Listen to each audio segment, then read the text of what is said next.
പുതിയൊരു അന്തരീക്ഷത്തിലേക്ക് ചേക്കേറുന്നതിന്റെ ഉത്സാഹത്തോടെയും അമ്മയെയും അച്ഛനെയും അപ്പുവിനെയുമൊക്കെ വിട്ടുപിരിയുന്നതിന്റെ വേദനയോടെയുമാണ് അവന്തികയുടെ ആ ദിവസം ആരംഭിച്ചത്. എഴുന്നേറ്റ് ഒന്ന് ഫ്രഷായി വന്നപ്പോഴേക്കും കട്ടിലിൽ കിടന്ന തന്റെ മൊബൈൽ കാണാനില്ലെന്ന് അവൾ മനസ്സിലാക്കിയിരുന്നു.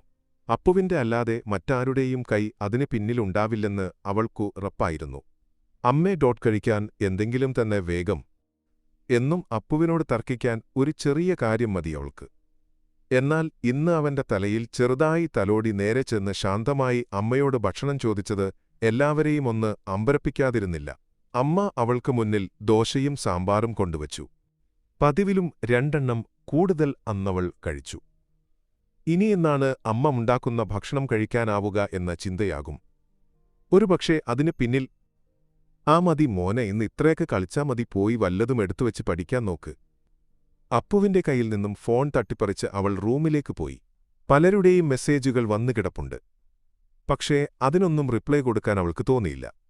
തലേന്ന് പാക്ക് ചെയ്തു വെച്ച പെട്ടിയിലേക്ക് കണ്ണോടിച്ചിട്ടു അവൾ പതിയെ ഹാളിലേക്ക് കടന്നു.